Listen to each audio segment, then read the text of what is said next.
Hi sniffers, I'm Siddharth Soundararajan. எஸ்கேனாவுக்கும் நானினாவுக்கும் ஒரு விஷயம் வந்துட்டு எப்பயுமே இந்த இண்டஸ்ட்ரிக்குள்ள இருந்துட்டு தான் இருக்கு. அவங்க 2 பேரும் வந்துட்டு two brothers from another mothers அப்படிங்கிற ஒரு விஷயம் இருக்குது. அது செய்யுது. அவங்க 2 பேத்துக்குள்ள நிறைய ஒற்றுமைகள் அப்படிங்கிறது இருக்கு. படங்கள் வாரியாகவும் அவங்களுடைய ஆக்ஷன்ஸ், அவங்களுடைய பேசுற விதம், அவங்களுடைய உருவம்னு சொல்லிட்டு நிறைய விஷயங்கள் இந்த விஷயங்களும் ஒத்து போகும்போது இவங்க 2 பிரதர்ஸ் அப்படிங்கிற அந்த ஒரு ஃபீலிங்கிறது அவங்க 2 பேர் ஃபேன்ஸ் கிட்டயுமே இருக்கதா செய்யுது.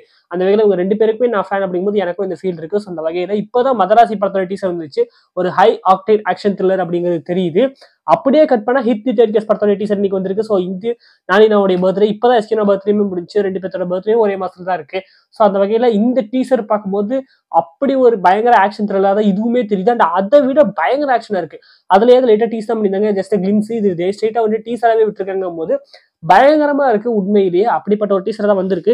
So hit the third case இந்த ஹிட் சீரிஸா ஒரு மாதிரி சூப்பரான ஒரு சீரிஸ் தான், ஒரு ஆக்ஷன் த்ரில்லர் படங்கள் தான் அப்படின்னு தெரிஞ்சாலுமே இந்த 2 படங்களை தாண்டியும் இந்த 3வது படங்கிறது பயங்கர ஆக்ஷனா இருக்குங்கிறது தெரியுது. ஹோமிசைட் டிடெக்டிவ் டீம் அப்படிங்கிறவங்க வந்துட்டு இந்த டீம்ல இருக்கிற போலீஸ் ஆஃபீஸர்ஸ் எல்லாமே வந்துட்டு ரொம்ப ஹையா இருக்கக்கூடிய கேஸ் தான் ஹேண்டில் பண்ணுவாங்க அப்படிங்கிற மாதிரிலாம் நிறைய விஷயங்கள் இருக்குதா. இது ஃபர்ஸ்ட் பார்ட்ல ஒரு குழந்தை ஒரு பொண்ணு காணாம போயிடுவாங்க. அந்த பொண்ணை தேடிட்டு போய் அதுல இருந்து ஒரு லெஸ்பியன் சொல்லிட்டு நிறைய விஷயங்கள் வந்துட்டு ஃபிக்ஸ் பண்ணியிருப்பாங்க. அது ஒரு த்ரில்லர் இருந்துச்சு, ஒரு டீசன்ட் த்ரில்லர் இருந்துச்சு. செகண்ட் பார்ட் வந்துட்டு அதை விட ஒரு படிக்கு மேல போய் இன்னும் கொஞ்சம் ஒரு சைக்கோ த்ரில்லர் மாதிரி கொண்டு போய் அதுல ஒரு தெலுங்குல கூட ஒரு காமெடி ஆக்டரா வில்லனா கொண்டு வந்து பயங்கர ஒரு சம்பவம் பண்ணியிருந்தாங்க. பட் நிறைய பேருக்கு பிடிக்கல, அது வந்து இருக்கதான் செய்யுது. பட் என்ன பொறுத்தவரை இந்த படம் வந்து பிடிச்சிருந்துச்சு. Hit the second case. But இந்த ஹிட் தி தேர்ட் கேஸ்ங்கிறது ஹையாக்னா இருக்க போதுங்கிறது கண்டிப்பா தெரியுது. அண்ட் ஆல்சோ இது அந்த செகண்ட் படத்தோட சீக்வல் தான். ஓகேவா, இந்த செகண்ட் படத்தோட கடைசிலேயே நானினா வந்துட்டு என்ட்ரி கொடுத்துருப்பாரு. ஆக்சுவலா இந்த ஹிட் சீரிஸோடைய ப்ரொடியூசர் வந்துட்டு நானினா தான், அவர் தான் ஓனர். ஸோ அவர் வந்துட்டு இந்த 2வது படத்துலேயே அர்ஜுன் சர்க்கார் அந்த கேரக்டர் இன்ட்ரோடியூஸ் ஆயிருக்கும். ஒரு அவரோட யூனிஃபார்ம்ல ரத்தத்தோட அந்த கார்ல அந்த யூனிஃபார்ம் இருக்கும் ஜீப்ல. அதுல வந்துட்டு ஒரு அக்யூஸ்டியை அடிச்சு உட்கார வச்சிருப்பாரு. வந்தா ஒரு சரக்கு பாட்டில் எடுத்துட்டு கல்யாணத்துக்குள்ள போயிட்டு இது கொடுத்துட்டு வாழ்த்து சொல்லிட்டு வருவாரு. நிறைய வேலை இருக்கு அப்படின்னு சொல்லிட்டு வருவாரு. ஸோ அங்க இருந்து அந்த படம் கண்டினியூ ஆக போகுது. ஸோ அந்த படம் வந்துட்டு 2 டைம் இருக்கிற மாதிரி டீசர் பார்க்கும்போது தெரியுது. ஒரு மேல இந்த பக்கம் பார்த்தா ஒரு இந்த காஷ்மீரோட சீன்ஸுமே இருக்கு. அதே மாதிரி நாமளா ஒரு கேஸ் ஹேண்டில் பண்றதுக்கு ஒரு வந்திருக்கிற சீன்ஸுமே இருக்கு. ஸோ காஷ்மீர் சீன்ஸுக்கு ஃபிளாஷ்பேக்கா இருக்கலாம்.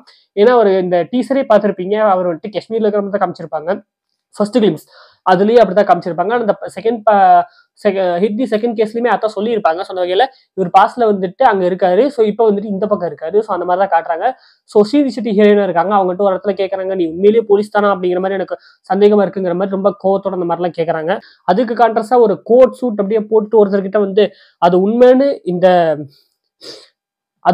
இத்தனை நாளா நம்பிட்டாங்க ஜனங்க, உனக்கு காட்டுறேன் எது ஒரிஜினல் அப்படின்னு சொல்லிட்டு யாருக்கிட்டே சொல்றாரு. பார்த்தா கத்தி எடுத்து சொருகி பிச்சு எறிகிறாரு. 2 அப்படியே பிஞ்சு விழுகிற மாதிரி ஒரு சீனு. எப்பா அந்த மாதிரி ஒரு ஆக்ஷனா இருக்கு. நானே முன்னாடி சொல்லியிருந்தது அதான், கடைசியா நாங்க அடுத்து பண்ண போற ஒரு 3 படம் வந்துட்டு ஆக்ஷன் படம் தான். அது 2 படம் குழந்தைங்களுக்கான படம் இல்லைங்கிறது அப்பவே சொல்லியிருந்தாரு. அதுல 1 வந்துட்டு சரி வராம அது குழந்தைங்க பாக்குற மாதிரி இருந்தது. டீசென்டான படம், ஒரு கமர்ஷியல் படம். பட் அடுத்து இந்த 2 படம், இந்த hit the third case and the paradise, இந்த பாரடைஸ் படம் இதை விடவும் இருக்கு அப்படிங்கிற மாதிரி சொன்னாங்க. பிளட் பாத் அப்படிலாம் சொல்லிட்டு இருந்தாங்க. பிளட் ப்ராமிஸ் அப்படிலாம் சொல்லிட்டு இருந்தாங்க. அந்த படத்தோட டீசர் கூட 3rd மார்ச் ரிலீஸ் ஆக போகுது அப்படிங்கிற நியூஸ் வந்துருந்துச்சு. ஸோ இந்த மாதிரி வந்துட்டு ரொம்ப ஆக்ஷனா தான் எடுத்திருக்காங்க. எனக்கு என்னன்னா இந்த டீசர் வந்துட்டு ஒரு பேக் ஃபயர் ஆகிடக்கூடாது அப்படிங்கிறது மட்டும் தான் என்னோட இது. ஏன்னா இவ்வளவு ஆக்ஷனா போறாங்கும் போது பேக் ஃபயர் ஆகாம இருந்தா சரி, ஓரளவுக்கு ஒரு நல்ல புல் ஆஃப் பண்ணிட்டாங்க அப்படின்னா இதா இருக்கும். ஏன்னா இந்த அளவுக்கு ஒரு கோவக்கார கேரக்டராகவும் இந்த அளவுக்கு ஒரு ஆக்ஷன் அந்த இது இருக்கு அப்படின்னா அதுக்கான பேக் ஸ்டோரிங்கிறது பக்கவா அமைச்சிட்டா பக்காவா இருக்கும்னு சொல்லுவேன். என்பிஎஸ் இந்தியால ஒரு கோவக்காரரை காமிச்சிருப்பாங்க. அதுக்கான காரணமா என்னவா இருக்கும்னா அவங்க அப்பாவே அவருக்கு பிடிக்கல சொல்லிட்டு இந்த மாதிரி சில விஷயங்கள்லாம் இருக்கும். அதெல்லாம் காரணங்களா இருந்ததுனால தான் அது அக்செப்டபிளா இருந்துச்சு. சும்மா ஒருத்தன் கோவக்காரன் அப்படின்னு சொல்லிட்டு காமிச்சா அது அர்ஜுன் ரெட்டி மாதிரி தான் ஆகும்.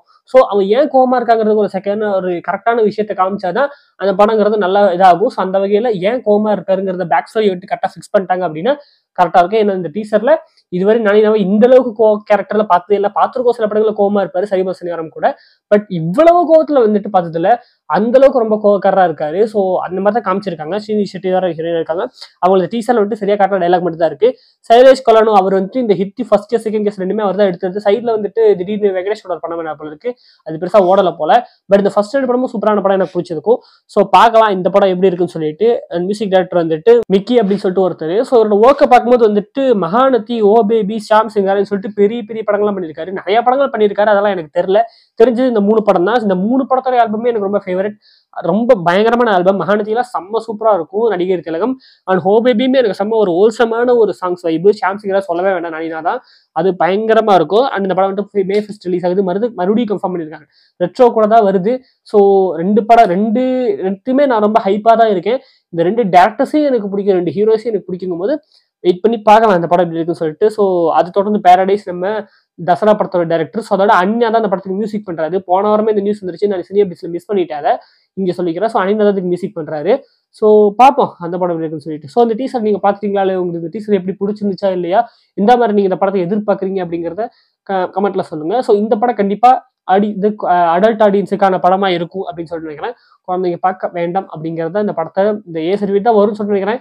ஏ சர்டிஃபிகேட் வாங்கிட்டாங்க அப்படின்னா நல்லது. அதை வந்துட்டு யூஏ மாத்திரேன் அப்படின்னு சொல்லிட்டு எதுவும் பண்ணாம பிளர் பண்ணாம அது ஒரு ஆக்டைன் ஹை ஆக்டைன் ஆக்ஷன்ஸ் வந்து எடுத்திருக்காங்கன்னா அதை சென்சார் பண்ணாம ஏவா வாங்கிட்டா பிரச்சனை இல்லை.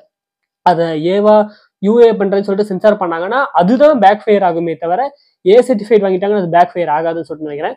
ஸோ என்ன பண்றாங்கன்னு சொல்லிட்டு வெயிட் பண்ணி பார்ப்போம். ஸோ உங்கள்கிட்ட இன்னொன்று பார்க்குறேன். அதுக்கு back from Siddharth Soundararajan. Good types only. கை முன்னாடி வை.